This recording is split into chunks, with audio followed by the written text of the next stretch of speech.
came over here last night. She's like, I'm not doing it tonight. I think she's coming tonight. So I'm hoping. So this Dallas After Effects user group, and tonight we have Dan Najera. Najera? You say Najera? Nahara. Nahara. Okay. And it's Daniel. Oh my goodness gracious, Daniel Najera esta noche, and he's going to be talking about the workflow from 3D software all the way through to Unreal Game Engine and exporting. Hey, I did a combo. Exporting to After Effects, real-time rendering. Okay, so when you want to find out more about the After Effects user group, then you should go to here. Dallas After Effects user group is at groups/Dallas AEUG, and you'll know all about all the things we're doing, be involved in the community, and I think it's time for Daniel to take it away.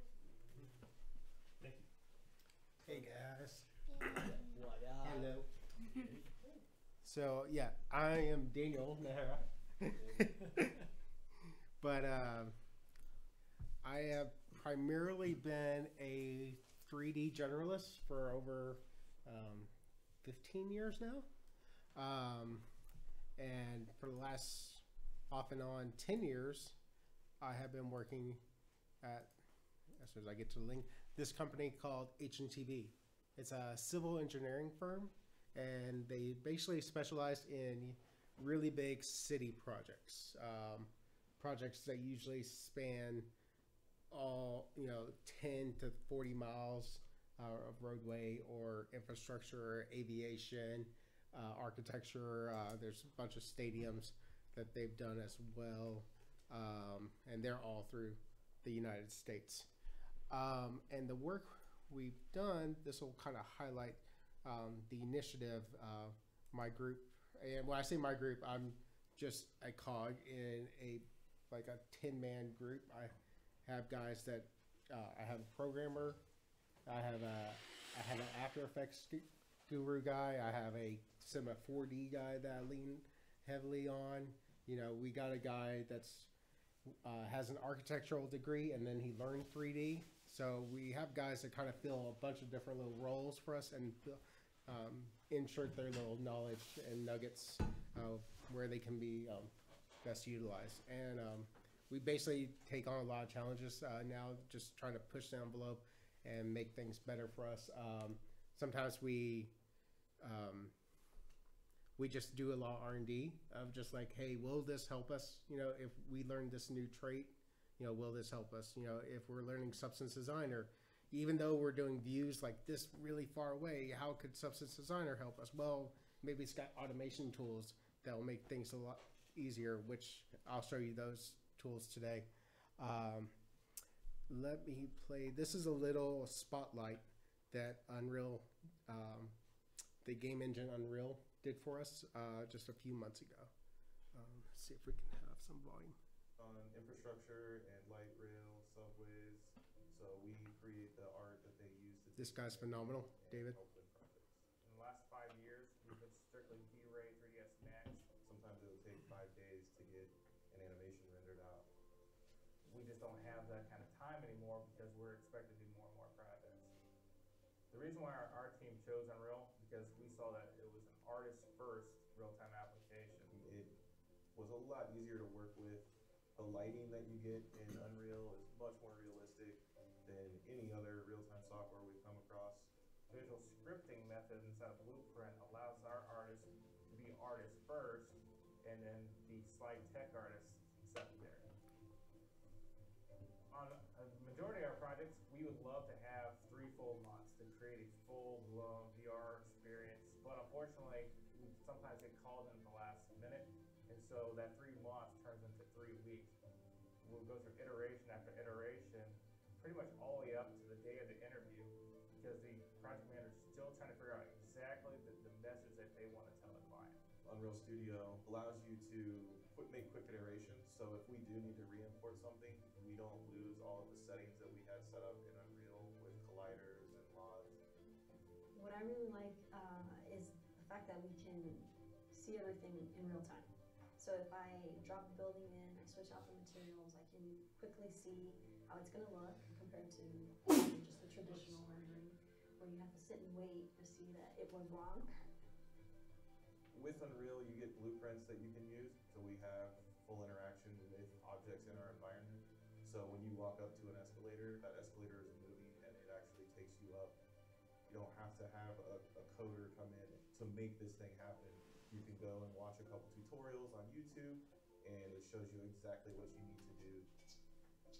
Once people actually experience VR, they see the potential in it and they see the power of it. They put on the VR headset for the first time and they take a step back. It's like, wow, I am in this environment. And that's when you know we did it right. So if you couldn't tell, we have been pushing VR for the last year or year and a half very heavily in my group. We currently have about 3 different projects that we're kind of either ongoing or in a R&D state right now. Some of our past projects, this one right here, and I kind of just loaded some of these things up pretty fast.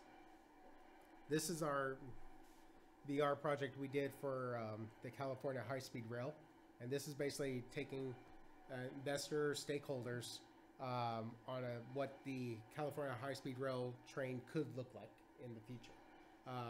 So we're using very early plans of what the design is. Nothing's set in stone at all, but we're basically just giving people like just an idea of what it could look like. My company is basically one of the project managers on the entire project, and so we did this experience in about 3 months total, with about 8 guys, and we had to figure out this teleporting system here. If you see, like, it kind of snaps, that was a system that we kind of had to figure out. This was our first like UI type of building, and where people could be zapped into like these panoramic views of potential places they could be stopped at. I'm just going to fast forward some of this, and then we also made a place where we're going to click on this station platform, and it takes you to the actual station of what one of the stations could look like. And we worked a lot with the architects in California on this. My guy David on our team, you're about to come out here, all these glass walls and everything. He had to go through probably 30 different iterations. You see like these sloping, angles and beams. He probably went through 30 different sketches with the designers, and each of them being imported into Unreal and being used. We had to figure out, like, we're mainly 3D guys. We're just artists. So learning how to make these little interactions in Unreal. That's awesome. Took some work, but it really wasn't. It wasn't the hardest thing. I would say the hardest thing on some of this stuff was just maybe fine-tuning the navigation, maybe fine-tuning this animation of it coming down and things. When we get into Unreal, you'll see that the screen that you're working in is pretty much what you get. You see everything in real time, so you're gonna know it pretty easily, like if something's working, if something's not, if you're gonna have to export or anything. And feel free to ask questions anytime, guys. So I am just gonna fast forward. I got a question. Go ahead. Did you say teleporting? Yeah, so we click. We have it right now where that little hotspot that there's pointing on the ground. Anytime you click, you are basically moving on the ground. Right now, you'll see another little interaction that our programmer made with these elevator doors that open up when you go outside. So I'll just fast forward some of this Is stuff. the teleporting code pretty much canned, or is that? It's in, so, and I'll show you a little bit of it. It's in Unreal already, and actually like 2 different versions of it. So they're actually really good about keeping up to date with like the Oculus, the HTC Vive, the Windows Media headsets. So there's controller blueprints or templates already in there, and they keep you up to date pretty well. I will say, working with Unreal, they are one of the companies that they definitely, as soon as the code is out there for them, they're plugging it in day one, and they'll give you an experimental version of it at least. So let me just zoom through here. Obviously, I couldn't bring all these files with me, so that's why I have these videos set up. Some of these things. This one is a loading. Half your video is that thing loading. Yeah, okay. Yeah, I remember one of them I had to just stop. Okay, this is another one we did. This one is a little different. So we built this one because it was going to be completely VR again. It was going to be teleporting around and going around the city. This is Jacksonville. And we're basically showing the future of Jacksonville. All these little hexagonal things, they're actually solar panel roads. Raise your hand if you think that's actually going to happen. Jeremy, good. The video says it, so we're doing it. But again, this is actually Unreal, screen that we're looking at right now. Oh, I believe it. I believe it completely. So this isn't even. This is not pre-rendered or rendered or It's anything. just straight in Unreal. Yeah, you open Unreal, you're walking through this environment, or you're actually literally working in this environment. In a second here, I'll kind of pull down the curtain a little bit. Yeah, so like I can select on items and start bringing up details on buildings. Some of this stuff has to be really heavily optimized. Obviously, a lot of the car animations, especially like we built actual full like stopping and going into the car animation stuff. Yeah. So when you build animations take a lot of CPU power. So you got to be very frugal with that, and then maybe frugal with other things that you got. I got another question. Sure. Is this where the game Unreal Tournament came from? Yes. This engine? Yes. So Unreal 1999 is Unreal Tournament, and I think every release of Unreal they release a new tournament, out there. Once we get into the engine, you can actually some of the games that they have out there, like Fortnite and stuff, you can just open up that data set and see how they built that game. And a lot of the stuff that they've been over the last 6 months, they've been pushing a lot of the mobile stuff, and the reason they've been pushing mobile stuff because Fortnite was going to the mobile, so all the code that they learned, they made templates and they made code, so that you could actually utilize it pretty easily. I'm gonna fast forward. So this, like I said, was gonna be a VR teleporting around one. Well, we actually turned it into an actual video because the client just wanted a video that just played, and since we had 80% of the project already done, we just changed the night to a nighttime setting, and we had all the assets already here, so we just let the camera go. Actually, I didn't bring that animation with me. It's on. I know I posted it to the After Effects user group, but you could see like we'd fly in, and there's little narrations and stuff like that. I'm gonna fast forward some of this. This is just basically showing that, yeah, we are in editor. You can pull up all this stuff. You can see, you can hide things. You make things very efficient. And maybe we'll take a look at this. We can look at that stuff later. This is basically showing how I'm only using one facade here, but then I just copied that facade to the other pieces so that it was more efficient that way. We built some of our. Those textures pretty. We build them mostly at 4K. Most of our stuff we build at 4K because the engine will it does something called nip mapping, which basically when when you get further away from the object, it down reses the texture automatically. So you don't really have to do any headroom. And even though we have a lot of stuff going through here, I think we're only pushing maybe 2 gigs of texture headroom. So in 1050 card could run it theoretically. As far as memory limits, it's more just the speed of the GPU that we would be throttling against. Again, we were on VR, so we were pushing at first 90 frames per second. Once we made the decision to go to, just a pre-rendered animation, we kind of didn't care at that point. But we had everything already built, so we just kept that idea that we're just going to keep it VR ready. And then I'm going to show you in a second. This is actually the building, how I made it in Max, where it's just these 2 facades that I just had textured. And then when you get into the thing, all I did was do a 90-degree rotate in an instance. And there's the layout right there. You have to do, I'll show you some the UV stuff. I'm kind of unfamiliar with this terminology. What does facades mean? Just like the wall. Okay. Each major wall of the building. So instead of building 4 completely unique walls and taking up a lot more memory and spending a lot more time, I only built 1 wall, and then I just copied it around. So Unreal has instances? Yes, it does have instances, and I'm going to show you something new that they just released maybe last 6 months, where Unreal used to only let things imported at 0, in your 3D space, but now they have a new way of importing where you can import.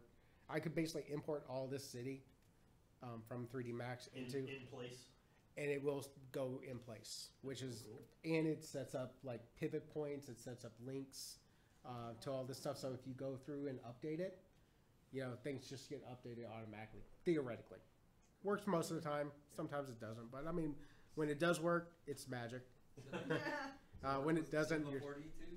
what's up? Does it work with Cinema 4D? I think they do have a plugin now for Cinema 4D.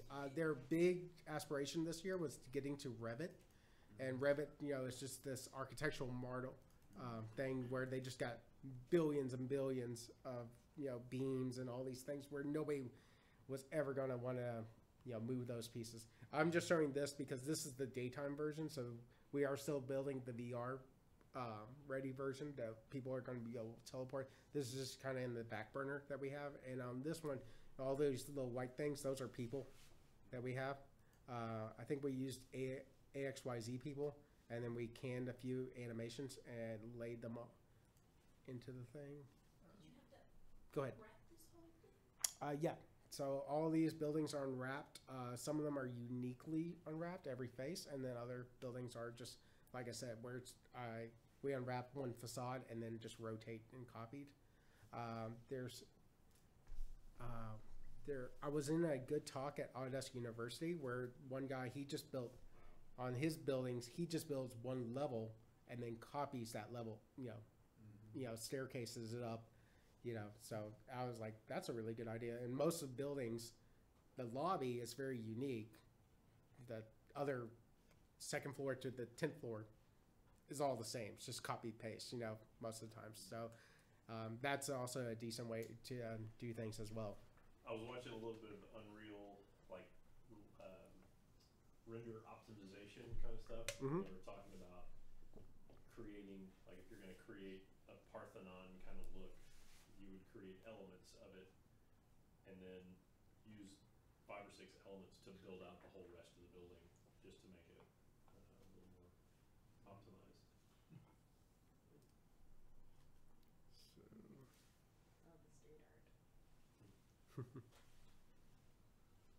It looks so good. I'm proud of these buildings. These were mine. Which they were going to be on the back corner until that night scene, and the night scene is just a shot going straight down this road. So I was like, oh, my stuff got showed.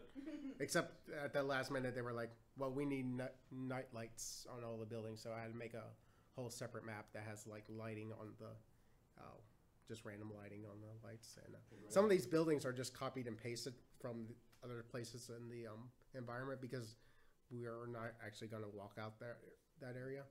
And there's talk about like getting some procedural city stuff for this in the background. Some of that gray buildings were also given to us from like free sources out there. A lot of times if we can get like free buildings, we'll take them and then we'll just go and we'll make them better, depending on how close they get to the camera. But we always need more. We're always trying to add to the scene. So. Are y'all building that up from like a satellite image? Is that what I saw as the ground plane? We do a lot of yes. I think you saw. We do a lot of satellite imagery, either for tracing or for texturing purposes. I don't know if this really. Oh, this is another power of Unreal that I'll show you a little bit more later. So what I'm doing is this is a little post process volume. Basically, it just like does exactly what the name implies. It does a post process to the lighting. So you can turn these little temperatures on. You can turn these little tints on. You can color grade your scene. You can set the gamma. You can set your midtones of your light. There's a plethora of just options in there. There's so many options in there. It's almost like gets to the point where I almost sometimes just want to like, well, I'm gonna make separate post volumes, that one that just handles color and one that handles the lighting exposure and one that handles this, because there's just so many options. If I need to go back and change it, where did I make that change in this list of 5,000 options? I'm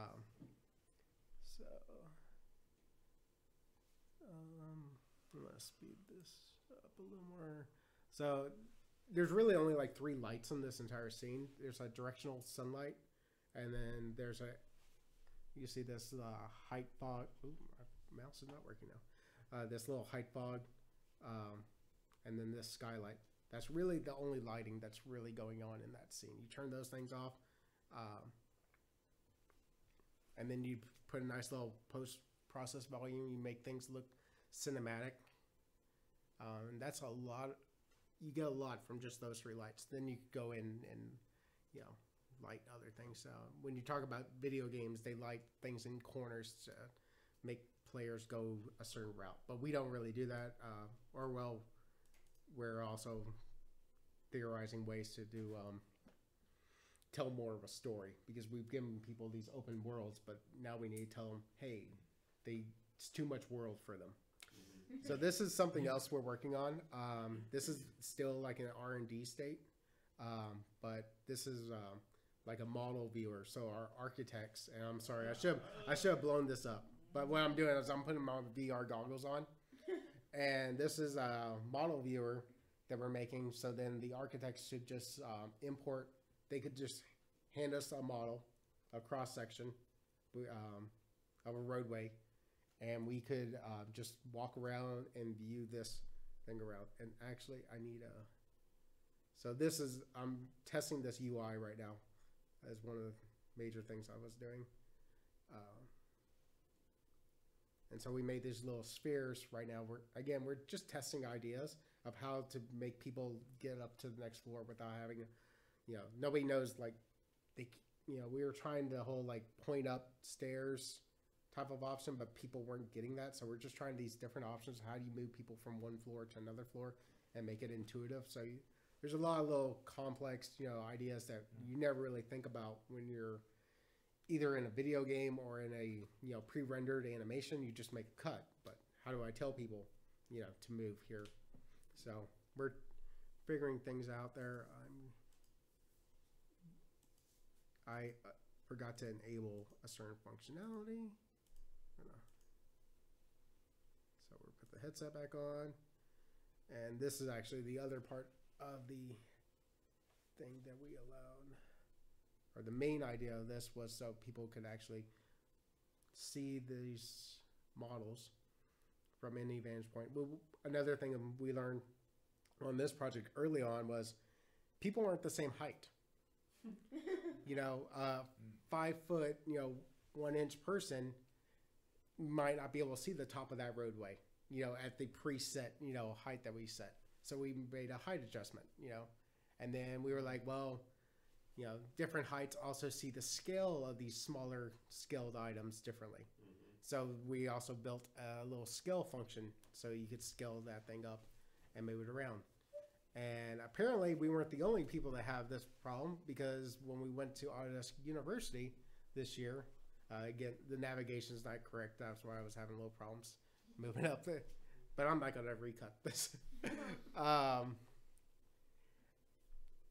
So what was I saying? Oh, yeah. So we go to Autodesk University this year, and NVIDIA had spent a bunch of R&D to do almost the exact same thing that we're building, but they're never going to release it to the public, even though they say they are. But I've been on their waiting list for a year, so I don't think that's ever going to happen. So again, we're definitely just thinking what other applications would our architects, would our engineers, really like to do. We have a guy, Brandon Power, and his whole deal has been focusing on AR, where these same models he's using and putting into an iPad and then throwing them onto a table. I don't know. Do y'all know what AR is? Augmented reality. Yeah, where we have the real world and you throw something, a 3D model or some augmented thing on top of the real world. So we're working on that type of technology. He's working on that side. I'm working on the VR side. We have a programmer who kind of trades his time for both of us, because there's a lot of math in here that I just don't understand. And I was able to build my own teleporter from scratch, and I was very happy when I was able to do that. But I'm so glad that Unreal has their own teleporter, that I don't have to learn all that. So these are some of the applications that we use Unreal for. And I just want to give you that little intro into basically what some of the stuff that we do, because it's a little different, and I haven't really talked to anyone else who's building a city on a weekly basis. This is a current project we're doing right now, is building this little city area here, or part of a city, with this highway going through, and I'm actually responsible for building the buildings right now. And this is pre-rendered in V-Ray, but I thought it'd be a nice treat today is I would show you how we bring in one of these buildings into Unreal. So that's what we're gonna do. Yeah. So like any good project, you get reference. And thank you with Google Earth, I can just take snapshots. I can do a lot of cool things. If you go to actual Google Earth, the standalone desktop program that no one really has a use for except for people like me, because you can measure out the base of this, and I can measure out these window sizes and what long this anything on this plane I can measure.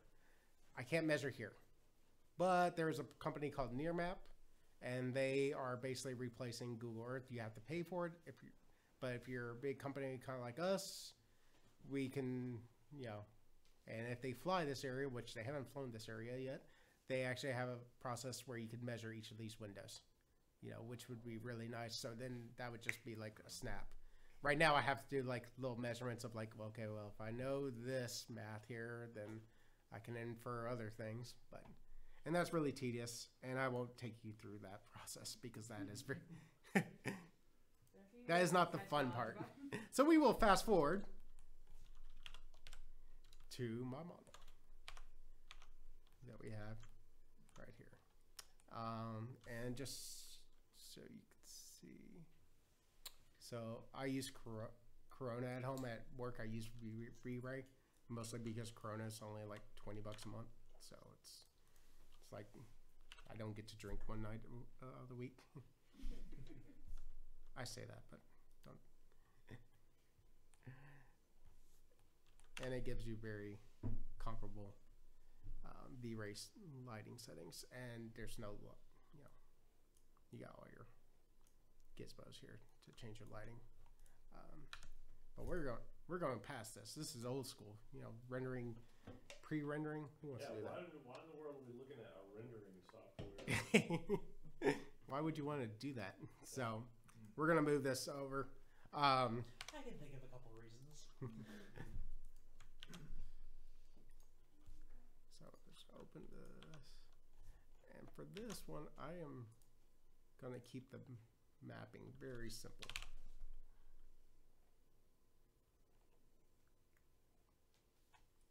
Oh.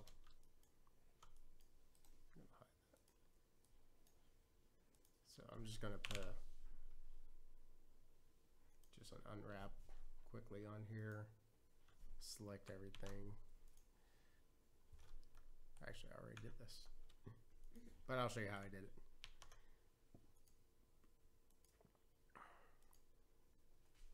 So if you never use Max, I'm sure everything's got this now where it just flattens the mapping out for you and it lays it out in a decent form. And usually we get by with this most of the time. I separated this stuff out. This is bricks.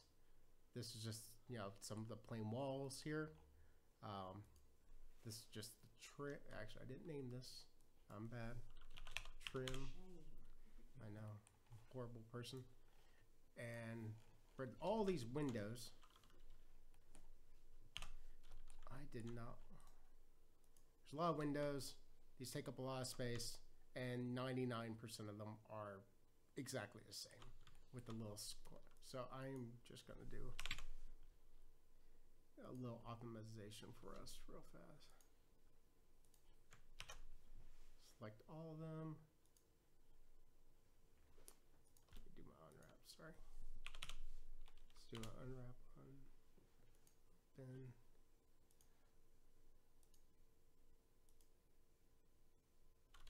There we go.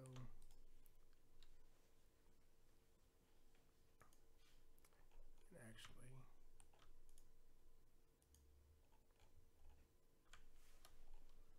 the only thing I wish Unreal, or I'm sorry, Max had was a way to lay all this stuff automatically on top of each other. And usually I would either have to lay them on top or I have to do one and then copy and paste them all. But I'm not going to go through that, so we're just going to leave it like that for today. And now, and I forgot, let me.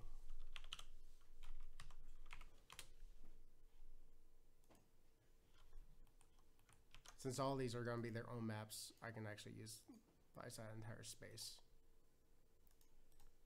So bear with me. So I have my roofs here. So you're unwrapping the UVs for each of these textures, Yes. and you're putting them all. So it looks like Max is taking them all from scattered around the world there and making it as it's like an AI that puts them kind of geometrically together, so you can see them a little easier. Yeah, we're just unfolding them so that they just they lay flat. Yeah. And this just helps when you go to texturing. You may never even need to do this. There's plenty of objects out there that you can just buy for free or even pay $1 for your projects. So I'm just kind of showing you this in case you ever need to. I'm not really worried about optimizing this stuff that much because we're just going to render this stuff out of Unreal. And you'll see in Unreal, when I say render this stuff, it'll take a second a frame. You know, whereas if I do this, it'll take probably even a gray building is going to take me 15 seconds a frame. Once I put textures and everything, it's going to take even longer. You know, so that's why we're taking these few extra steps to do this. But if we were to like trying to hit VR standards of hitting 90 frames per second, we would have to do other optimizations, or maybe we would have to like, you know, maybe not have this trim work here. But I'm going to say we're going for the prettiest image that we can get in the hour that we have. I forgot to attach that guy.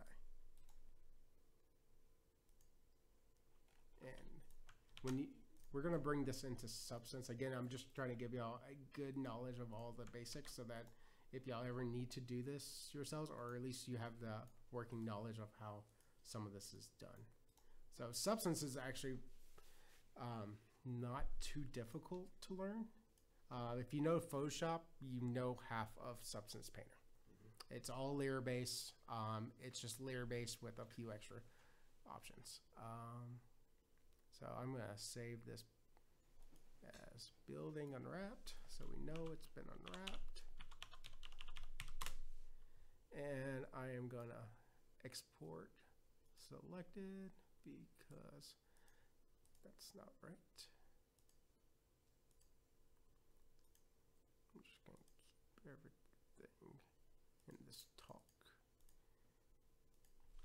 So we're gonna call this building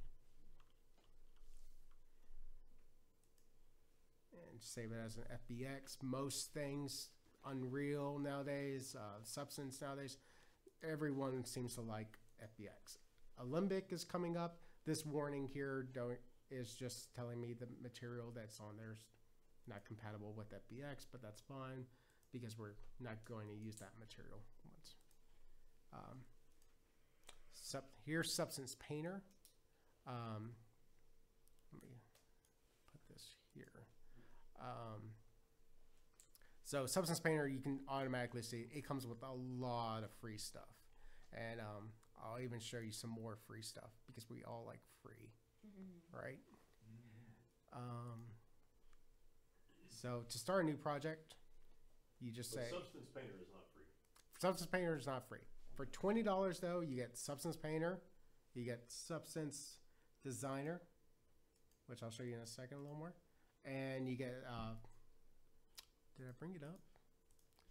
Oh, I'm a bad teacher. We forgive you. The other part, you get all these materials that take 15 hours to load up. So I will. Let's just go to buy download. Yeah. So yeah, you get all these softwares for free. So they even have a Substance to 3D Max plugin, a Substance to Maya plugin, Substance for Houdini plugin, Substance. So basically, all these free, these little Substance files that are just these procedural math files that basically do a bunch of procedural math to make these textures up. That I will show you some, but it's really not that complicated. Again, it's a lot of Photoshop and After Effects blending of layers, blending of masks together to get these neat effects. But all these right here, Substance Source, this is all free. I think everyone gets like 50 downloads a month, which at this point I think I have way more extra, because it rolls over every month, and I think you get capped at like 300 or something like that, and I'm always at my cap. So you get tons. And the great thing about these materials is that they're procedural, not just procedural in the name of like, oh, you can change a color, you can change. This is probably the wrong one to load up on the website. There we go. So.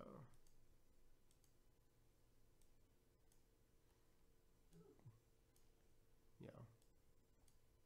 And this is stuff that Substance or Algorithmic has built. There's tons of companies out there that are just, selling, a service of, for another $5 you get more, but really we at my work, we have this entire library just downloaded. We pay a little extra fee that we get it automatically. So we get a lot of this stuff, and for like all the stuff we do, I think there's actually ground stuff we use a lot of. So brick. If I have not bought any Substance products, can I still go here and mix these up and download the textures for free? I don't know. I don't think so. No, I think you need some type of license, even a free license, a 40-day free trial license. Okay. They do 45-day free trial, and you could just start up a new email if you want to do something like that. I have done that in the past for things. So I'm also wondering about this right here, an Adobe company. Yes. If my Adobe login. There's another reason why I am hearkening on the Substance stuff, because we all use After Effects in this room. Adobe makes After Effects. Is there a chance that Adobe makes some type of procedural After Effects substance player? Totally possible, you know, and with as procedural as After Effects wants to be and as procedural as Substance is, I can't see that those two worlds don't mesh. Even with that new Adobe dimension, the CEO of Algorithmic is now the head 3D Adobe person. So anything to do with 3D, that is his job now. And his job would probably be make this a lot easier for our folks. So having some of this knowledge is definitely going to help you, I see, in the next few years. There are definitely people who are just making a job, a $90,000 a year job, just making these materials. You know, so I mean they're really good at it, and they spit this stuff out, and they're way faster than I am. But so let's go back to the hotel. So we're just going to say we're going to start a new project. It's got these templates up here. You kind of don't need to worry about those for at the beginning most times. I'm just going to go find my FBX to our talk, to our building. Set your document size. This document size can be as any number you want. It does not matter in the beginning because everything you're about to do is all procedural. So your strokes, they're going to be on a 512 map, which means those 4 textures that we made are those 4 Unwrapped UVs? Yeah. Those 4 unwrapped UVs, they're going to be on 4 different textures, and I messed up. I did not put them on 4 different textures. So we will do that real fast. Bless you.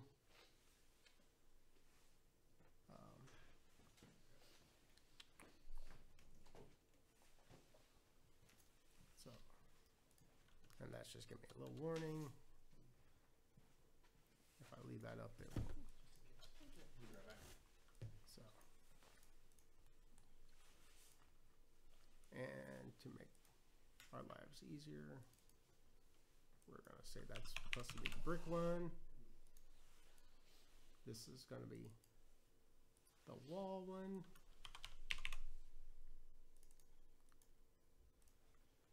This is going to be the roof one. Am I actually applying those? Yes, I am. And I think this is supposed to be the glass. Yes. So theoretically, we should just be able to name it once, and then all our naming should be done at this point. Hopefully, throughout the process, we will. Usually, usually my textures are. Since I'm doing things for VR, this whole building would have to be on one map, in a quarter, but since we're, like I said, we're just going to make things pretty today. Do you have an affinity for any particular VR goggles, whether it be Hollow or? I'm glad you asked that. I meant to bring that up. So the HTC Vive, the Oculus, those are very good products. They are kind of expensive. What I would say to most people, well, I'll tell you what we're doing at our job. You saw the headset that my coworker was wearing. That's the Windows. They're the Odyssey, the Samsung Odyssey, and these guys are about $400. And they're the exact same resolution as the HTC Vive Pro, which is $900. These are also only have 2 cords. They have no satellites. When I'm talking about the future of VR, bringing it to my company, bringing it to engineers and architects, it's a lot easier to tell an architect and engineer, I'm going to place this headset with 2 cords, and then you're going to go to town. Whereas an Oculus or an HTC Vive, you got to put all these little things around. They're not, no architect, no engineer is going to do that. I don't care if you tell them, hey, it's the most fidelity thing in the world. you tell them that they have to put all these sensors up in their office, they're not going to do that. I can get them to do this. And next year, How much is that, you said? this is $500. Then at that point, you're just doing the hardware costs of your computer. The other thing that we are definitely we are just ready to buy.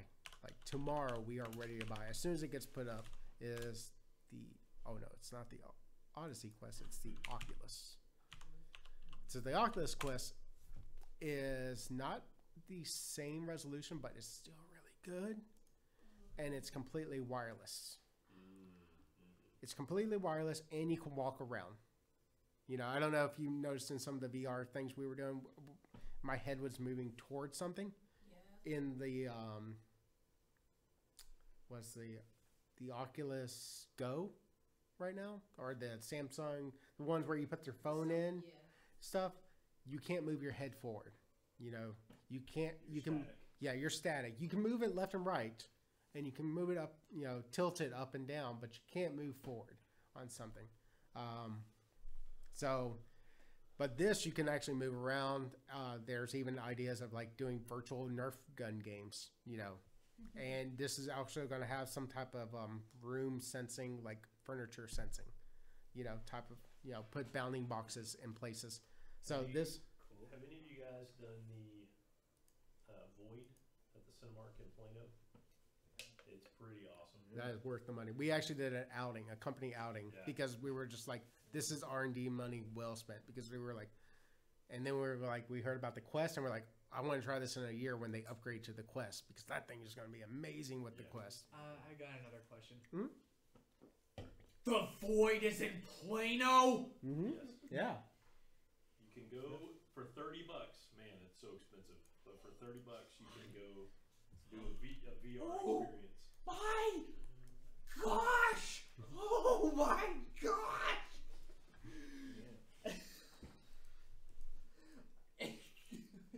That's like a dream come true. We should all do an event there one day. So just back here, so you can solo your items, this little solo button. So you can see exactly what you're doing. I feel like I messed up one time, but we're just gonna move forward. I missed something. When you separated each of the parts, I know you exported as FBX, but did you like separately, like this is the window, FBX? It just pulls it all in at once. I had it all selected. So I did a select, export selected. Okay. And no, you're fine. That's a great question. I don't think I did the trim right, so I don't want the trim to coming out looking like glass. So that's my fault. Talking and working is not always the easiest. It's a Export. learned skill. Yes, I need more practice at it. Always do things you're afraid of. Okay, building. We're gonna leave that 512. I am only running a 1050 graphics card, which is basically a $100 graphics card that was bought just last year. So I am very cognizant of like hardware limitations and things on my system here. At work, I have a great machine, but this does not work. Okay, so now we have the trim. Yay. Yay, beautiful trim. So if you want to keep things super simple on you,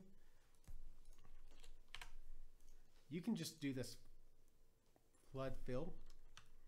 And this is just going to put just default parameters into these color, metal, rough, normal, and height.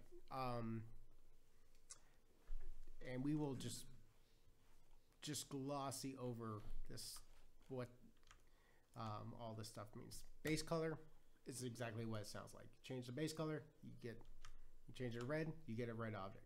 You change the metallic value, so 0 metallic means it's not metallic. You do it to white, and now it's metallic. And we do the roughness, which is basically how glossy something is. to black, it's not rough. That's basically what we're telling it right here.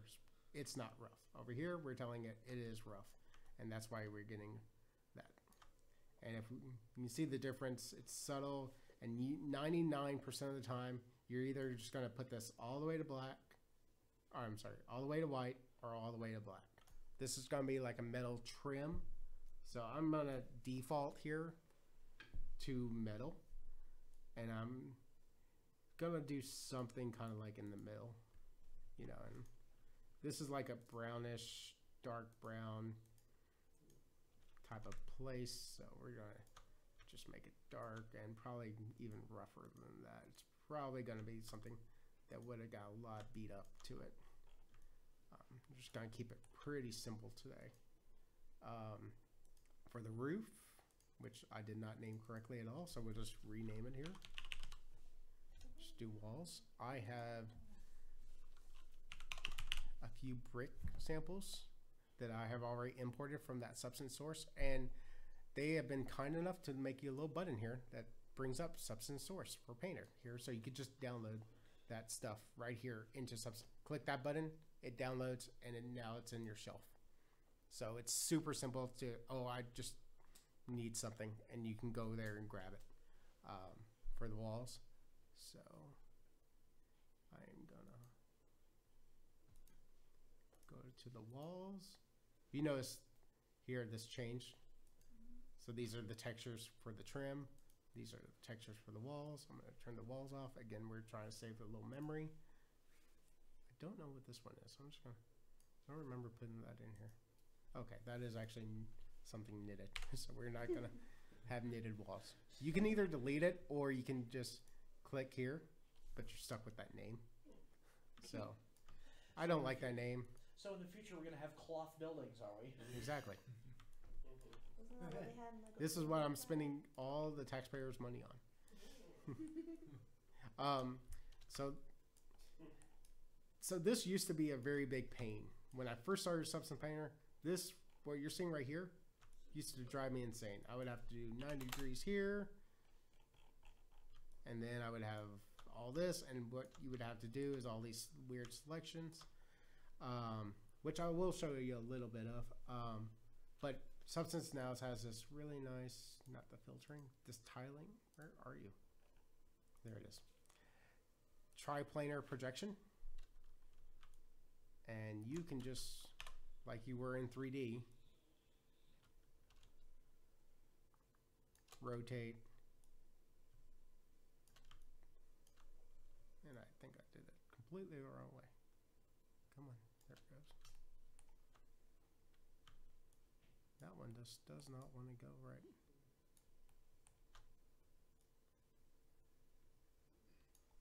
Okay, we're just going to type it in. There we go.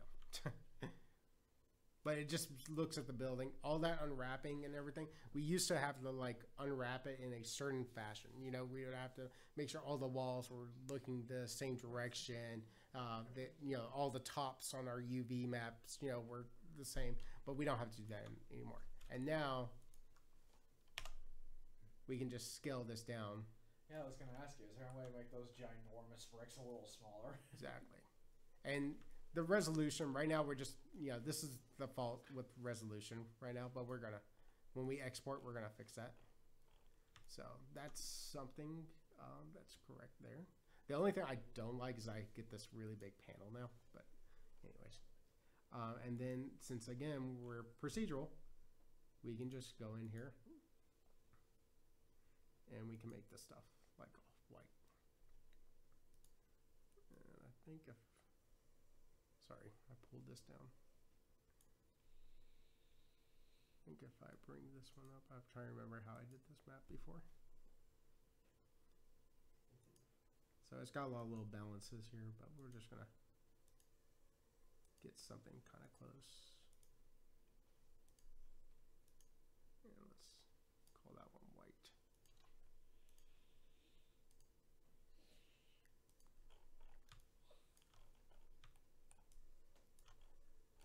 And it's starting. And even if like even if these colors aren't doing it for us right here, we can always add the, if you right click on here, you get a lot more options of adding generators, adding filters. Filters are very much like Photoshop filters. Blurs are in here. Hue saturations are in here. So I can just desaturate the thing, give it a little, maybe my colors are just a tiny bit off, Now I'm affecting everything that's in this layer stack here, And let's also say like, you also have this little panel right here where you can look at just your roughness. You can look at your normals. You can make sure everything's, operating. Sometimes, you see all these things baked on top of each other. You just don't know what's happening. Maybe I'm like, I kind of know from experience that like, that's just a little too dark. Like I want almost white when you talk about brick roughness, everything's super rough. Everything's super glossy, So you can add just the levels and just make sure you're on your base layer, or actually we want to check the roughness here. So now we will change the roughness, and what we're doing here, we're changing it here, and I check it usually in all three of them. You can just do whatever kind of makes sense for you, for your certain thing. Base color.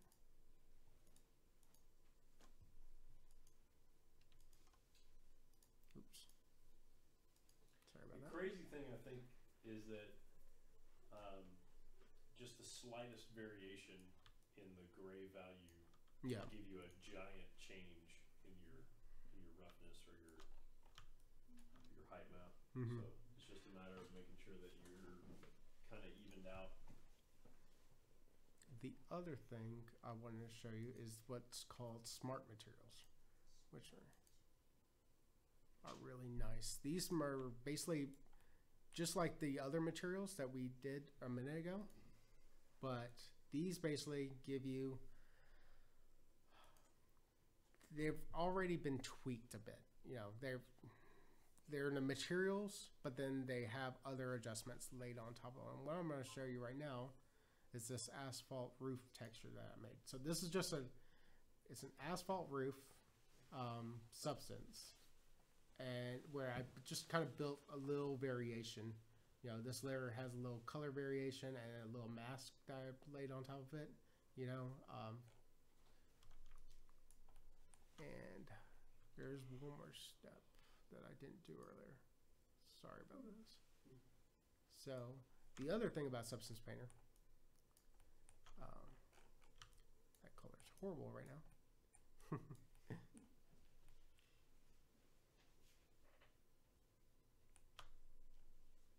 OBS and doing this is taking time.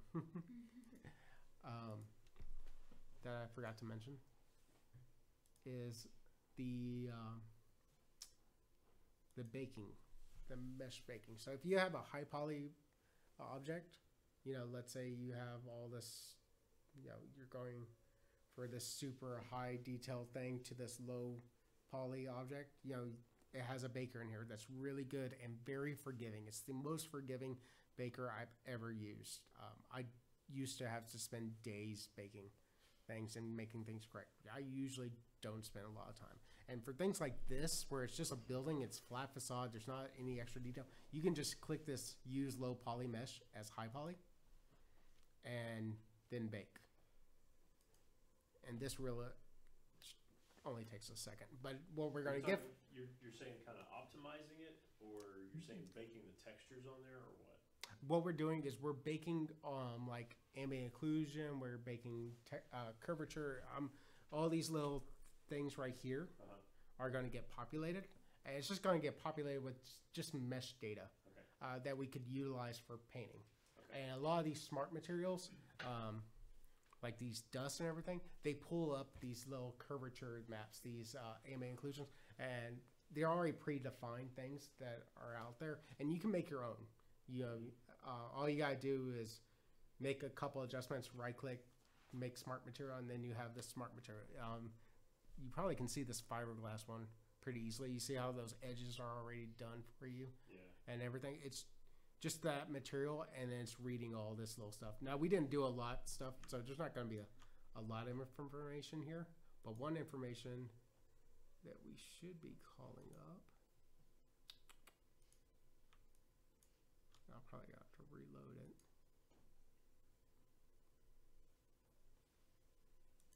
Oh, I don't even see it on here now. Oh, yeah, I'm just going to make a new one. So I'm just going to say in these corners, I want it probably shut down. After Effects too doesn't probably need to be on.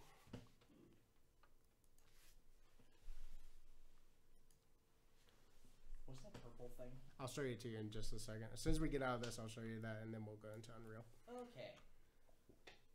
I think that's. I just want to show you this last thing, and then we'll get out of here because I'm sorry. Okay. I see the ambient occlusion. So what you're seeing right now, that's getting from the bake. Okay. So if I was to just click this off, that would go away. Okay. So it's just getting laid on top of our image. But what we can do, see, I have this black fill. So all I'm doing here is doing black. And let's say we just want to concentrate on the color black on top of there. And we want to extend that. I'm going to say black mask, so it's not going anywhere now. I could just paint on there where I want it, which is nice. But what I really want to do is do a little fill. And we can grab any texture that's been loaded in here, and you can add textures, all types of things that you would like. But we're going to add this ambient. So we have all these little ambients that we just baked. And I believe it's that one. Yep. So instantly we got a black and white mask that now contributes to that. And we could do levels here. And you could tweak it more or tweak it less, whatever you want to do. And you can even go super crazy with your Photoshop-ease, I want to say. And you could add normal blends, multiply blends. So you can see now we're giving a little more of a story, and I spend a lot of time on just that stuff alone. I would say about 80% of my time is just adding a little fill or adding one of these preset materials and then adding a story of some dark sponge, areas. I don't try to go overboard because I'm not working in a video game. I'm not working on post-apocalyptic, whatevers. Sometimes I wish I was. Sometimes I don't. I've heard many and good bad things about those places. So, but this is definitely enough for me. So, I'm really not. I'm sorry. I just. Did you have the window material? Yes. I'm really not liking that texture. It's too pink. There we go.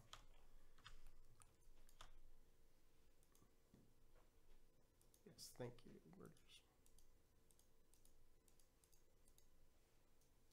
Yeah, and we just need to make these things look like glass at least before we move ahead. So we're just gonna we're still gonna say it's not metallic. If you put metallic on these things, I've seen it. It just comes out in Unreal as looking like chrome.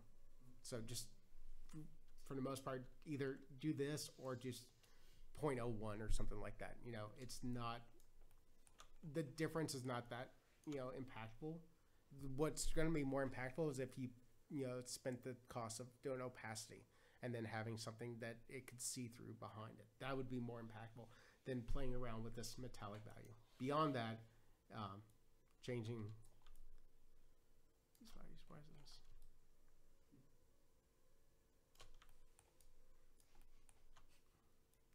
What is that noise? I swear it's following me from my house. If you also notice, we're getting ambient inclusion from this right here. That's crazy. So that's really nice.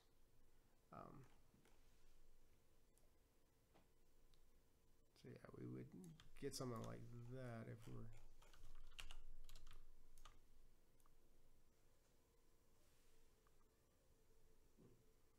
So, and most glass is like, I mean, at least the architectural type of glass, you know, they're gonna want something like that. But well, Stop that noise! Okay, Jeremy.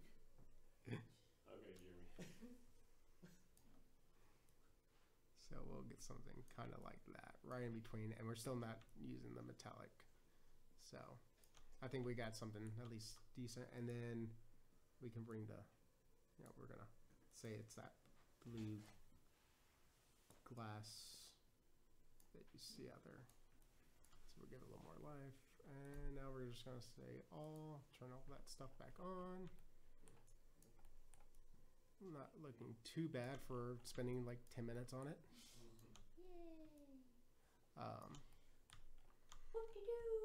So from here, you know, let's get on to Unreal. We're just gonna do a little save as. And I'm gonna move back to our talk. Call this building. Save. We're gonna change. So this is left at 512. When we baked, did we bake at 512? Yeah. Yeah. Okay. Well, yeah, it's okay. We'll come back to that. This is something about Unreal. We could update it, and it, you know, later down the road, and it has a link to it, so we don't really care if it's, you know, we could bake it with 512 for now, and then later we could always change it if we wanted to. So it's going to put all the materials here. Let's say it's going to be a lot easier in Unreal if we name this stuff correctly. So this is the glass.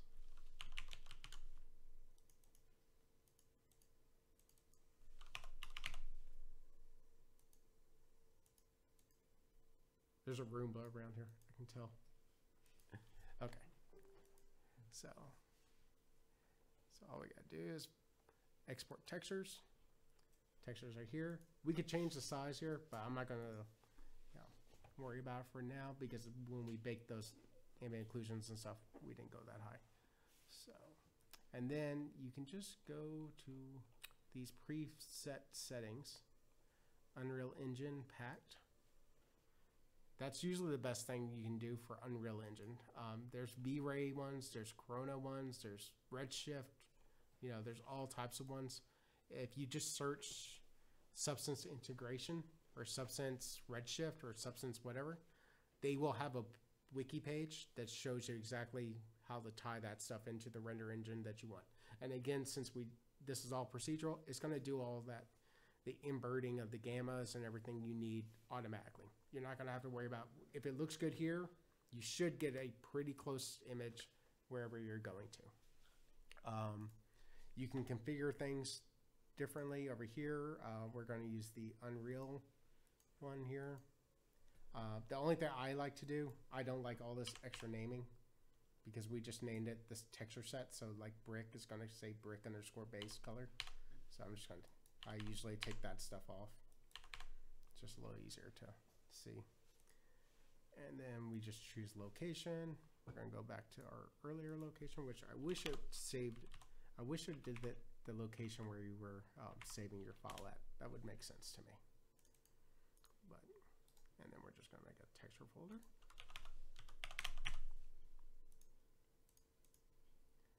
Select folder, export textures. While that goes,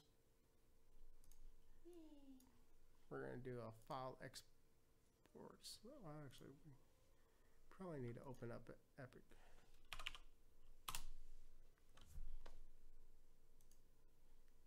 Open folder.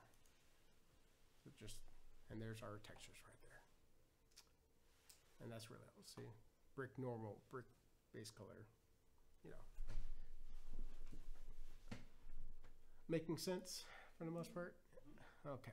So this is the Epic Game Launcher. If you've never opened it before, your company will probably, if you're working in a corporate environment like I do, they think all I do is play video games. Because this is all I get every day on my screen, and I have to leave it up half the day, and it always comes up with some type of pop-up ad for Fortnite or something or along those lines. So thank you for Unreal. But if you do notice here, there's actually a lot of information on this page. You know, there's a lot of learning tutorials. All this is learning, quick start, level design. You know, half of this stuff is made for the game community. So you're kind of like, well, that doesn't help me, right? Well, they have thought about you guys. They have made this whole thing called Unreal Academy, which is actually pretty amazing, and they are super responsive. If there's a class out there, they are looking for new classes put out there. When they brought this up, I think this thing had like 20 classes when it first came up. So, and then these things, this site has only been up for like 3 months, and there's 16 sites on media and intro. You're talking about the Void. Yep. This is 16 classes on the Void, how they made the Void. So they're very open when it comes to this type of stuff. UV mapping for architects, right here. Just a lot of great stuff. Another thing. Okay, do you guys know who that is?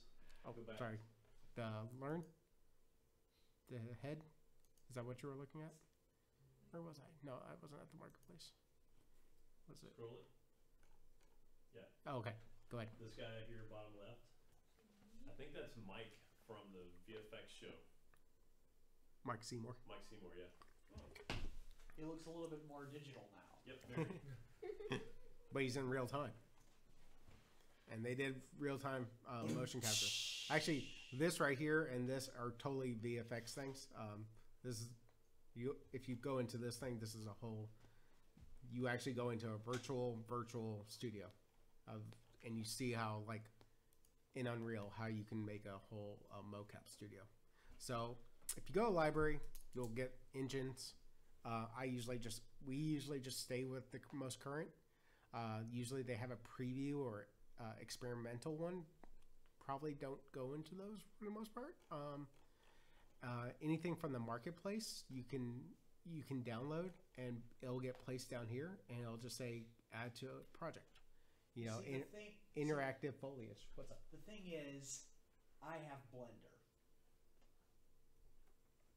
You could probably This is use better. Blender to get to here. Yeah. So All Blender export FBX, and then bring it in here. Totally works.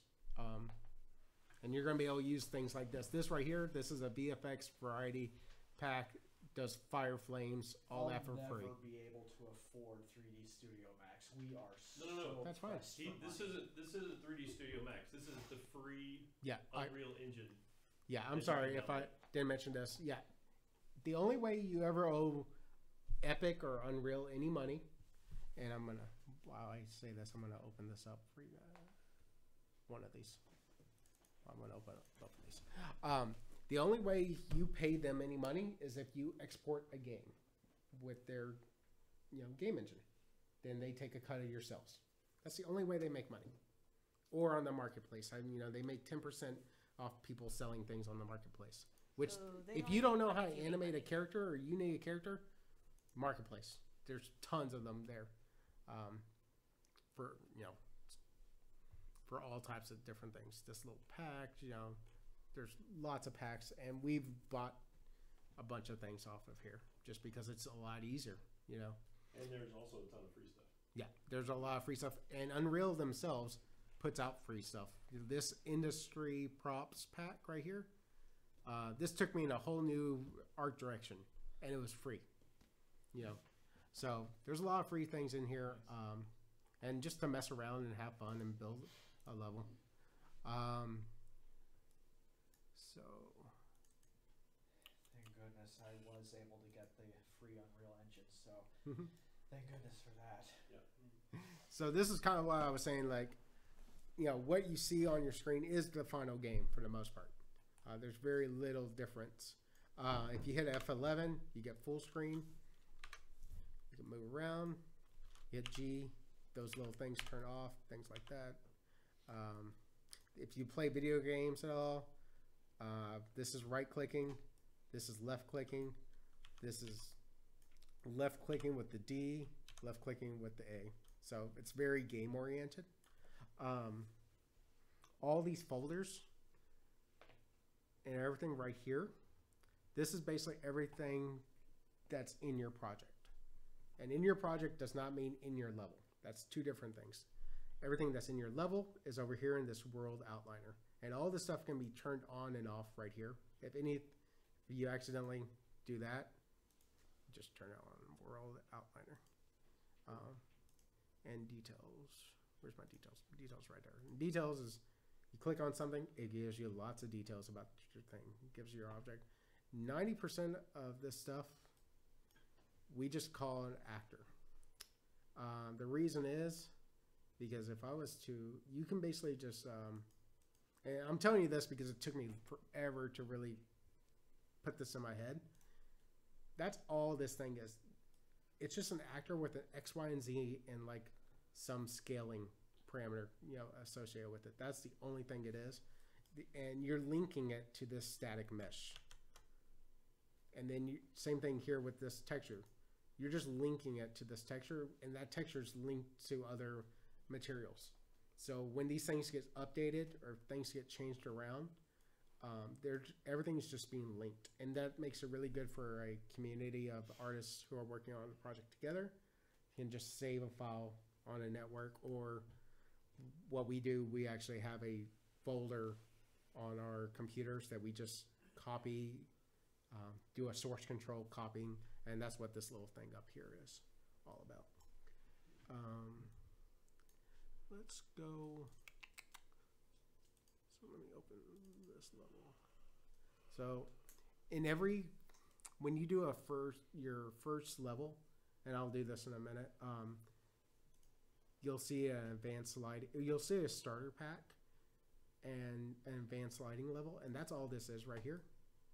And you get all of this scene, this nice pretty lighting. These balls are the only thing really, in this floor is the only thing really I put in here. But I didn't show you this. This is modes, which has like actors and cylinders and a bunch of other things. Also in this content folder, sorry if I'm moving fast. I'm just trying, I noticed the time. But anyways, you get all this, and the big thing is this light control right here. Why am I?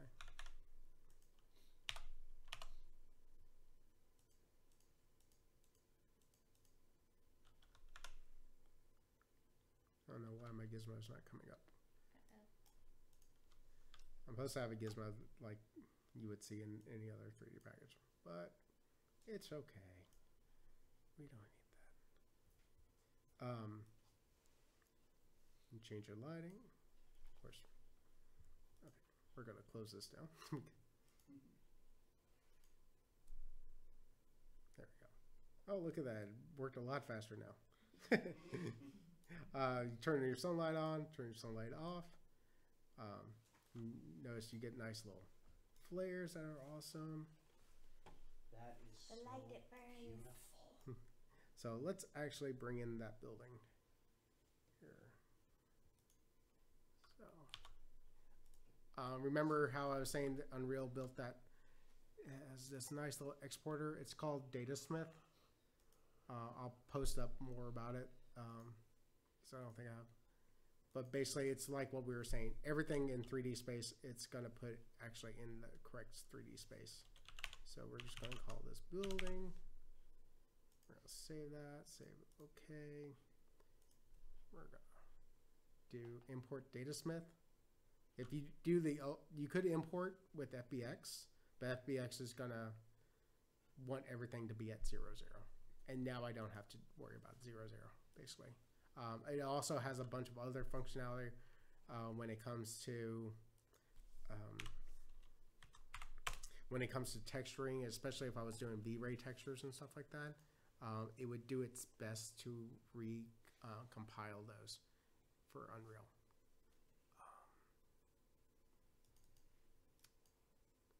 So building Datasmith. We're just gonna put this to the contents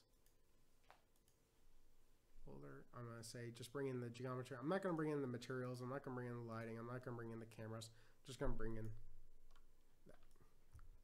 And now Yeah. we have our nice little building. Little being the key word. Oh, speaking about that, you're probably saying that because we got this HDRI. So I bought this pack. Do you know I have all these HDRIs. I bought this for $1. Do you know of any good cheap or free HDRI making software? The best one I would do is where I got these guys from. It's called HDRI Haven, and he sells over 200 things on there. Most of them are free, but like this pack, he charged me. He asked for $1, so I paid $1 for all these lighting packs. So, and you're seeing all this. The beauty of this thing right here that they, Unreal has given us. It's in this starter pack. Okay, there we go. I'm talking about like if you need to have have a background for your image be very, very specific, like like blending it into an environment from a video that you are creating yourself. Sure. How would you make an HDRI? That's a good cut. Metal ball in Photoshop. Yeah. Get them. I can send you a link. Oh yeah, thanks. We can put it on the AE. Yep. Facebook page as well. But nowadays, 90%. I would almost do something like this, and then take your low res image, your regular image, and just put this in the background, because the lighting, nobody's going to notice. If you do a sunny day and a sunny day 2 days later, nobody's going to notice the difference.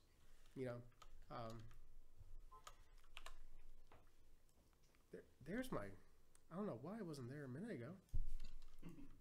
That really, anyways, so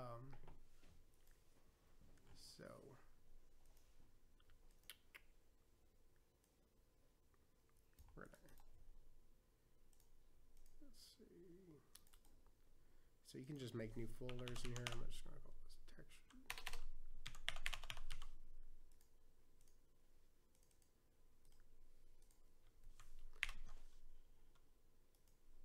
Import those textures we made.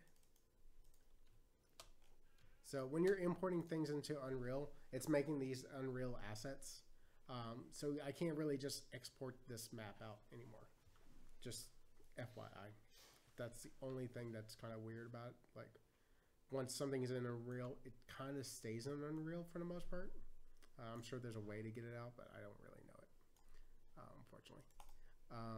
To make a material, you can just right click material, and we'll just call this, we'll do the brick one. I'm so sorry we're running out of time, guys, but I'm just gonna try to get through all this stuff for you guys. So we'll bring in all this brick here. Yes. And you can go very complicated with all this stuff. There's loads of tutorials out there for this stuff. This is the base color one, so I'm putting it into the base color. Normals, I'm putting it into the normal map. The pack, when we bake this, we baked it as a pack. So it's just red is the ambient occlusion, green is the roughness, and blue is the metallic value. So why does not look like brick? I think we got the name wrong on this one. This is one we named wrong.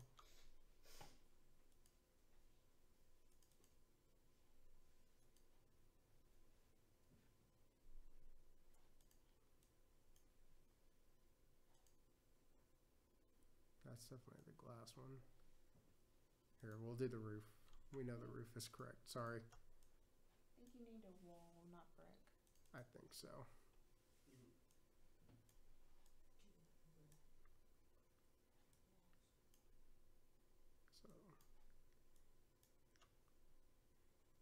So, and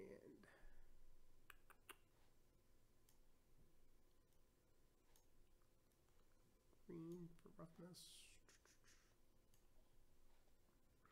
There we go. Now that's looking right. You do have to save this. This is the one of the few annoyances I have is because when your textures get quite hefty with logic, It'll yeah, take a minute. yeah, it'll take a second to. And this is at 512, so I mean Looks even pretty if good. yeah, let's have a nice. And we're stuttering. There we go. Sorry. I really need to upgrade my video card. But that's basically how you get that far. I do want to show you. If you do download other things out there or you make other pieces from something else and it didn't open up, so I'll just hold off on showing that right now. Let me show you how you can take renders over to After Effects.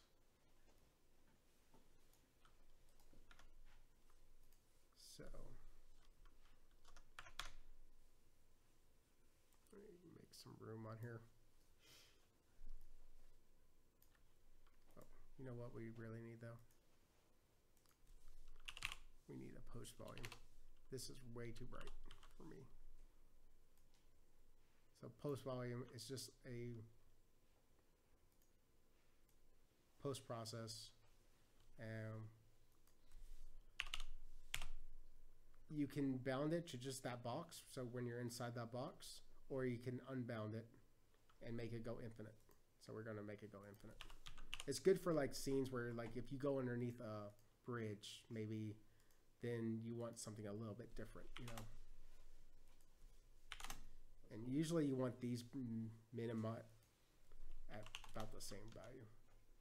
Hold on. 5, no, okay. Let's go to 2. Let's go to like 3. There we go. Something a little.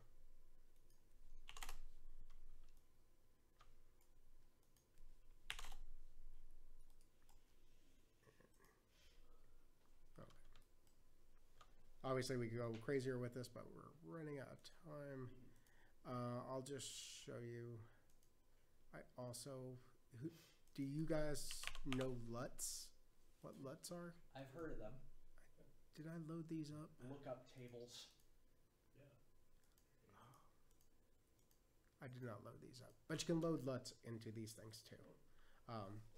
So like I said, there's a bunch of options into this thing. So there are color and lighting presets? Yes. So yeah, I could spend I have spent days just playing with those settings. So to do a cinematic, let me show you the After Effects thing we made. Is it easy to just set up a camera and say go? No. It does take a couple steps and a couple of clicks.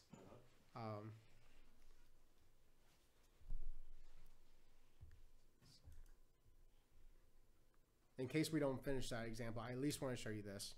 So this is what I started off with. So I basically just rendered 2 cameras from Unreal, gave me frames, and then I did a ambient occlusion pass that was in there at the same time, so that was free. I gave it an adjustment layer based on this little mask that was made. This is actually just the metallic mask. I was just seeing what I could get without doing a lot of setup.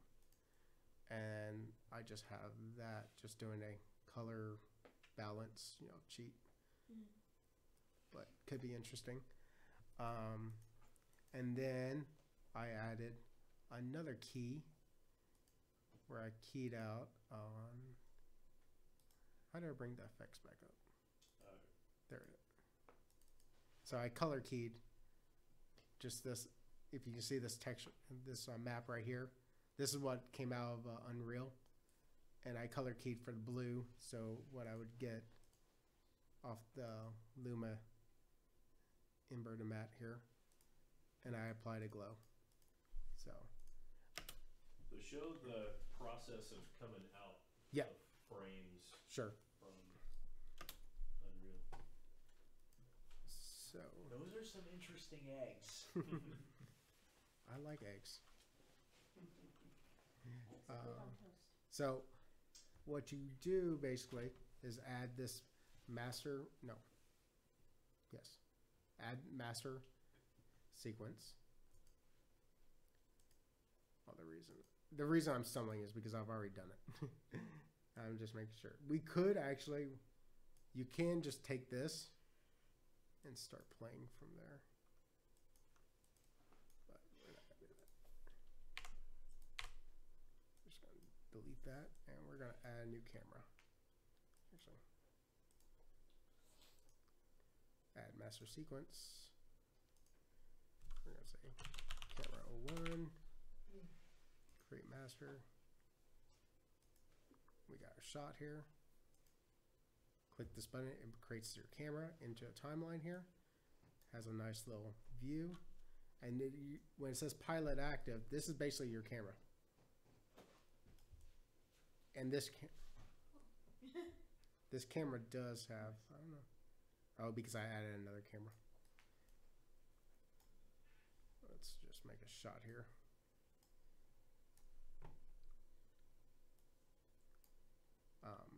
Just go track. Oh, sorry. Click here, hit enter, makes your keyframe. We're gonna move. We're not gonna render 600 frames, sorry. Good man. 149, how about that? That still won't take too long. There we go.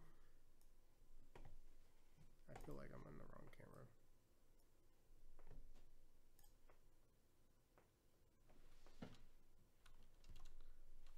And then you can go back over here, hit enter, and we should. Yeah. Nice little camera view here. And just kind of skip ahead.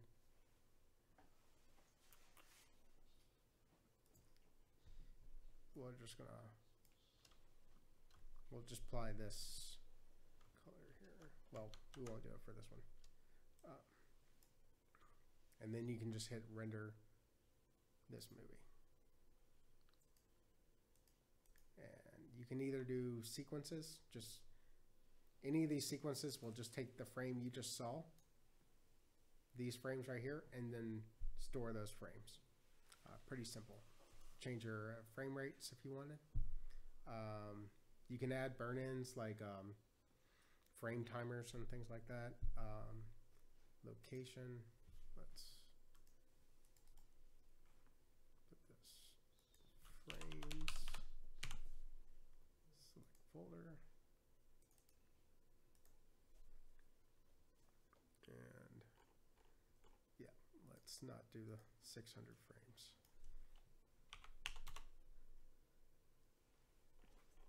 So if you set it just that, you'll get straight frames.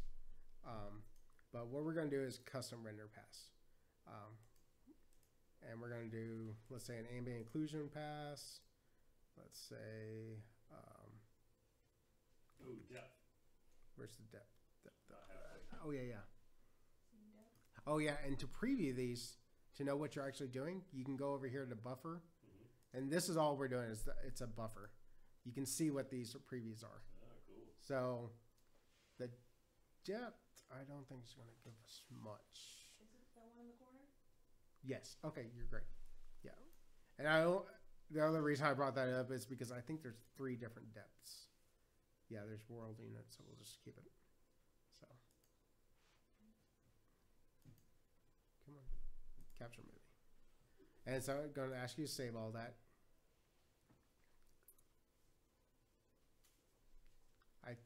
Usually the first frame is not going to be a good frame, by the way. So I would put a pre-roll of maybe even 5 frames or something like that. And that happened really fast. It did. Let's just...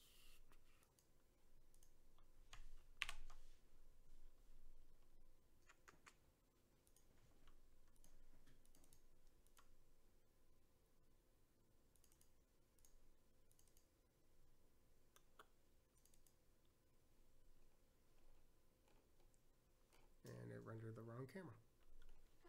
Yep, I can tell. Don't worry about it. Yeah, I always worry about it. Well, it didn't take very long. If you want to go do. Yeah. We'll do it again, definitely. I think because it's doing this camera. Yep. That is a separate camera. No. It did this to me before. Is the camera within a camera?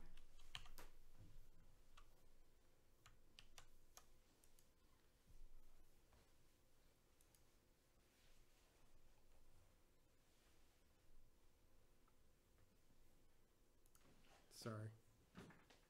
If you pull that window back up, I think it's this one. Right.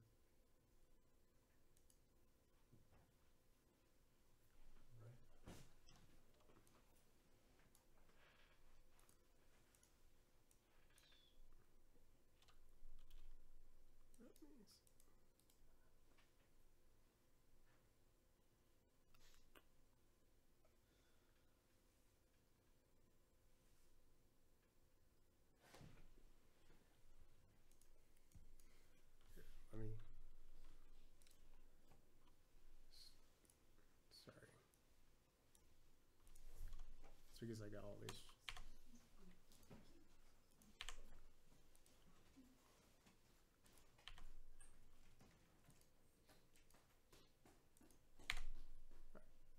Start back over.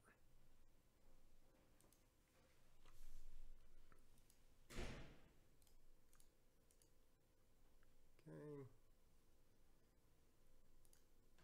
Transform. Enter.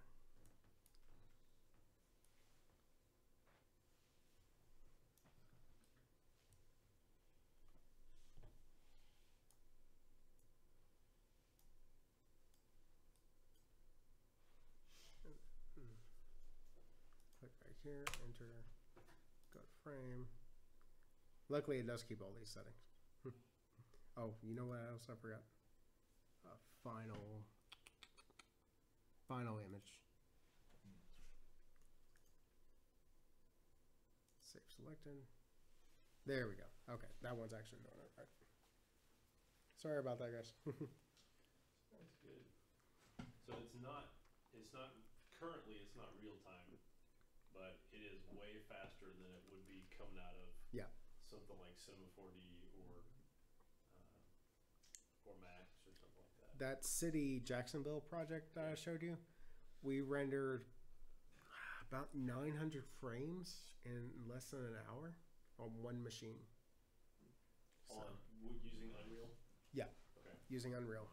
So that program my final student project. I mean, there are some like hoops you have to go through, obviously. But once you get there, I was saying 3 days for 300 frames. That almost killed my laptop.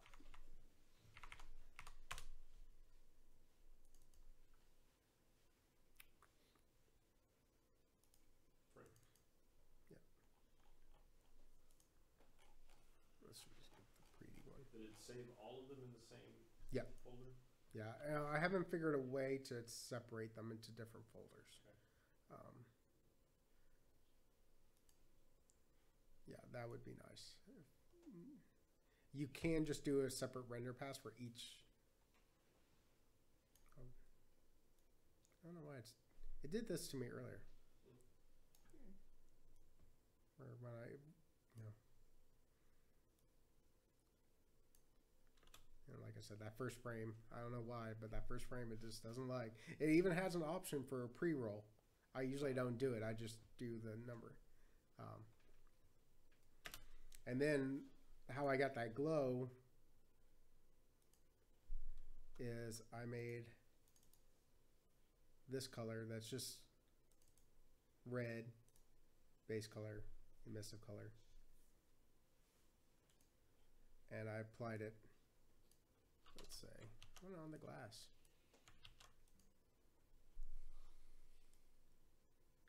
There we go.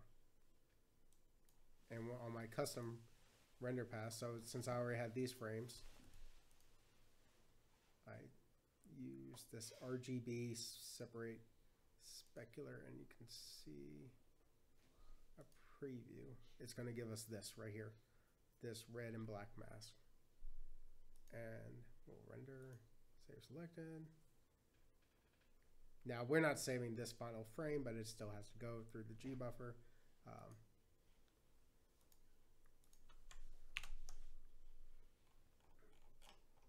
It should be all the way at the bottom. Import that. So hold on before you do that. Okay. Go back. Just bring it back up here. Duplicate this guy. Okay. Sorry, the top layer. Yep. Duplicate, and then drag him holding Option or Alt. Okay. And it'll take your settings that you already have. Unless get rendered out correctly. Oh, I'm gonna remember that. And linear key.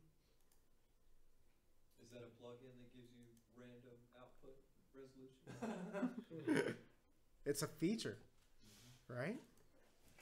Isn't that just a feature? Feature. So.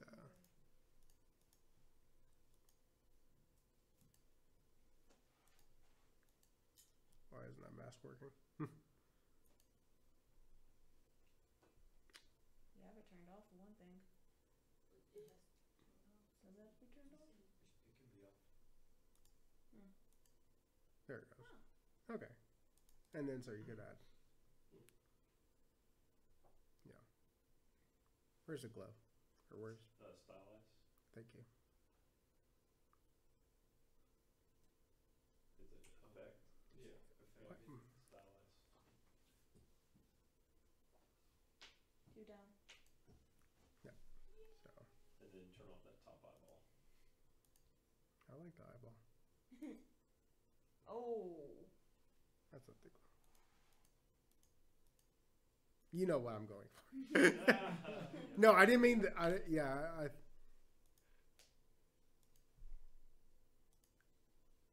Why is it doing that? I don't know. I think I keyed it wrong.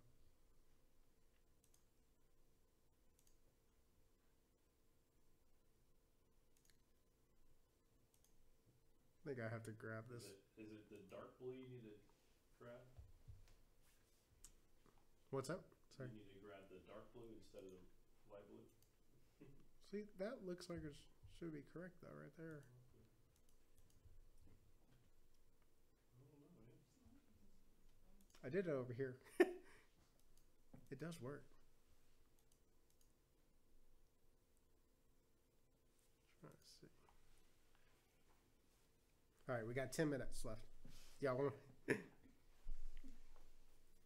make them 10 minutes count. Is there anything else inside of Unreal that you feel like you need us to see, so that before you want to open it up and start doing some stuff? Sure.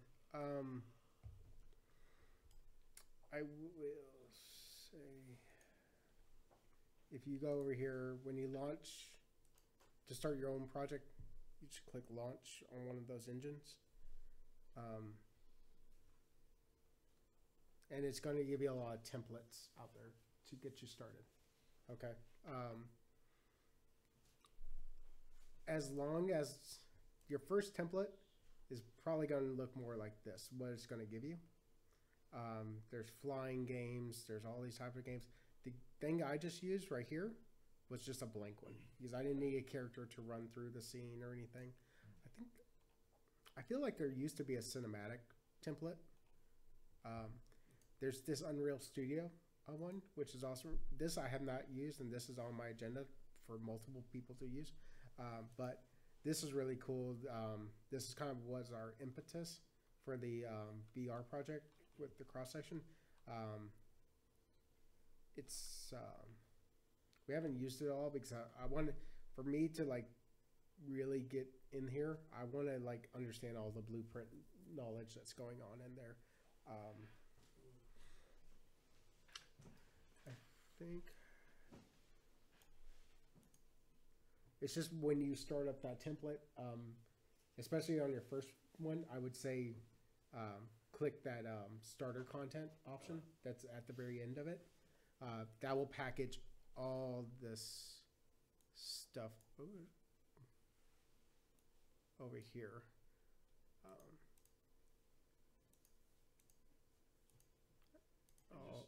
Right here. Yeah, it gets you started. It has like little walls in here. You know, it has audio. I don't know why I'm moving it.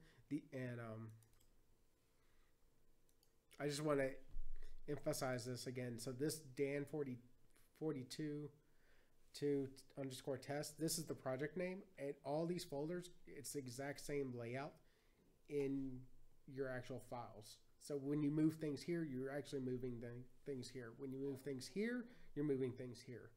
So really think of this as a file explorer.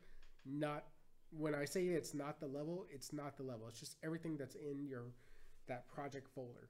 So let's say I did this level here, but I want to try something else. But I have everything else that I already want. I have my building, I have materials and everything. Just create a new level. You can have 50 levels. You know, they're not going to interfere with each other. You know, this is what you're going to get, which is pretty fine. I like that BP Light Studio right here. And you only get that in this starter content. And you can search for it too. BP Light Studio. And you could just delete all this other stuff. Because all this other stuff, it's not tied together. And this thing has so many more options, has HDRI. And HDRI, that lighting stuff is cheap. It's not the thing that's killing the V. If you're worried about VR frame rates, that's going to take away 1 frame per second, you know, versus everything else. So I would still use it. You okay? The only other thing I would say that I didn't show you, let's say modes. So let's just, I don't, it must be an option here I turned off, so I'm not getting my gizmos at all.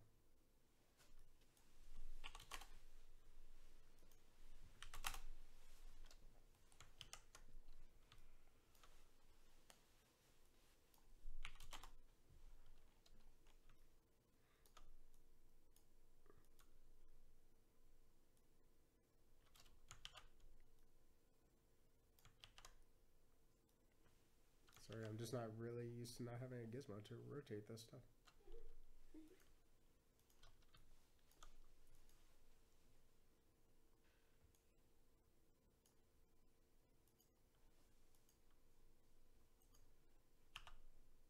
Yeah, I don't know why. So weird.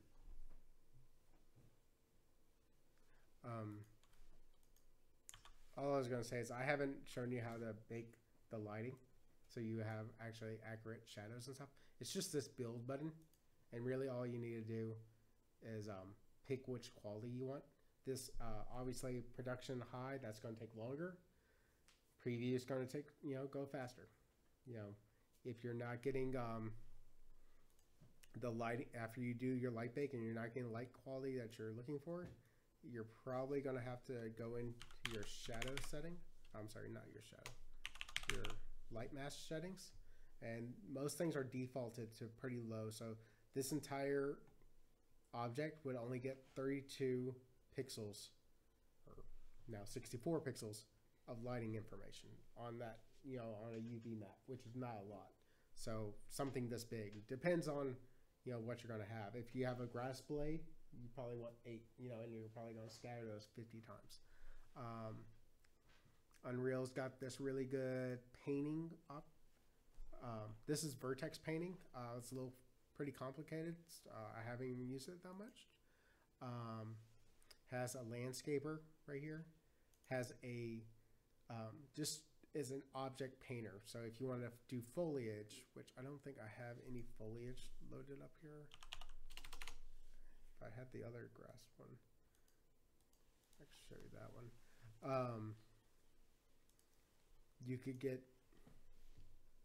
that going, and you could just paint, your stuff down. And again, that's this right here with the painting. It's really just remembering brush strokes. It's not remembering each blade of grass or each tree that you're placing. It's just remembering a stroke with some math applied to it. That's all. And you could switch out those actors. Just like we switch up. I showed you the chair. We could change the chair. You could paint all the trees out and then change the tree to an elm tree or to a something other tree. On the fly, which is really nice. So that's if you go in and bake the lighting. Mm-hmm. When you do your output to video, does it run even faster? No. Light baking really doesn't cost you anything, or once you baked it or not baked it, it doesn't really cost you a lot. It does run a little faster, but it runs faster for other reasons, because when I'm in this mode right now, it's just kind of like on the fly thinking, but doesn't really that much. But you're going to get more accurate shadows and better shadows than what I had before. Go back to it.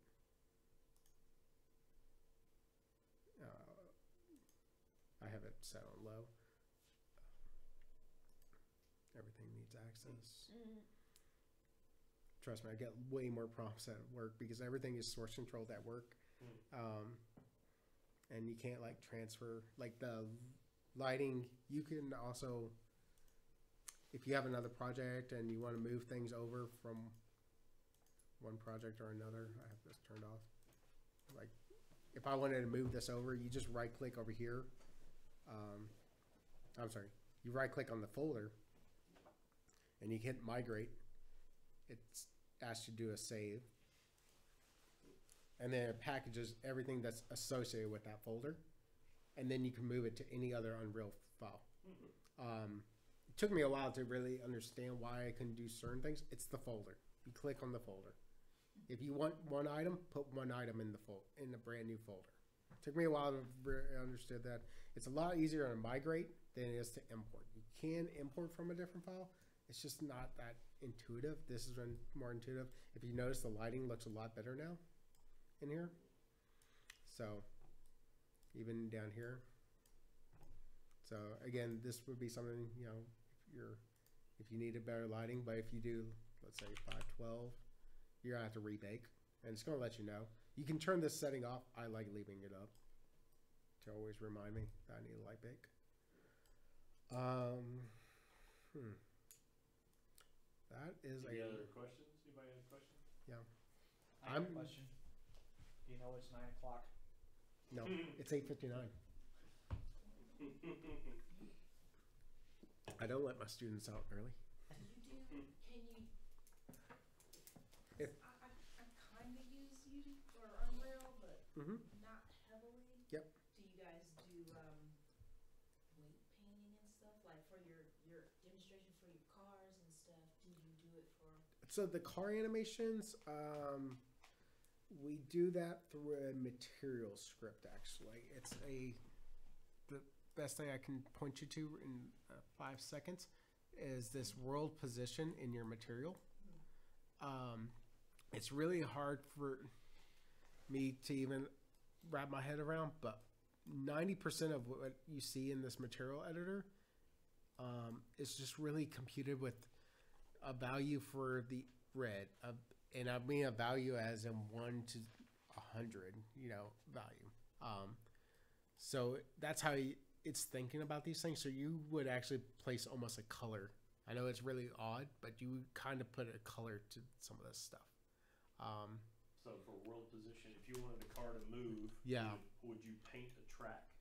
No, you would Car put moves on? you would put a path. You would just put it on a straight line usually, or you could put it on a path to do it. To be honest, yeah. For Oh, for character stuff. For characters, you would just you would do an FBX. You would animate it in Maya, you know, and then export the FBX animation. So, yeah, for characters, for cars, a little different because we have 100 cars moving in just one direction versus the other direction, and it's a lot more X, Y, and Z information to go through. Okay. That's why games make such a big noise when they like, we got 100 characters on the screen. I'm like, cool, I got 1,000 cars. And they all have rotating wheels, and they have 4 rotating wheels that all have to rotate at different speeds. So, I got one last question. Yeah. If you UV unwrapped a texture of your face around an object, it would look ugly. what would that be called? Nightmare fuel. You'd be wrapping your head around it. So this is a sample of a little. This is just a cosine wave with a time interval that's going on. It's the best way for me to explain it. It works. Yeah. So It does some weird. in the Unity, or sorry, the Unreal rendering, just like you need to understand how you optimize your renders. What happens, I think what you're doing is you're not moving your object, you're just moving the vertices. Yeah. Is that correct, what you're doing here? I believe so. Yes. So weirdly, it's doing like instead of moving it in actual XYZ space, it's doing a trick. Like, you know, when you take your pencil and do the thing and it wiggles. Yeah, it looks like it's in a different place, but it's not in a different place. Mm-hmm. Why is that ball mysteriously hovering? That's what I just hooked up here. Yeah, you This put a little- sine wave on there. Okay. And yeah, I've done things with this sine wave for UI stuff where I have little bars moving across the screen, and maybe I want some type of glowing up and down, you know. Like that cross section VR thing, you saw those little gray bars and stuff. I don't know if you probably didn't notice they were moving, but that's all. It was static images, and then I just did the math through the material editor because I didn't want to have a bunch of frames that were, you know. Yeah, it's just a little cheaper. It's way more complex, you know, than actually moving it. So you just got to pick your battles. And when it comes to making things optimized for 90 frames per second on a wireless headset. You guys understand when he says it's cheaper, he's not talking about cost. He's talking about CPU load. Yeah. Okay. So, but if you're not really concerned about that, if you're just going to After Effects, a rendered frame, you know. Load it up. Yep.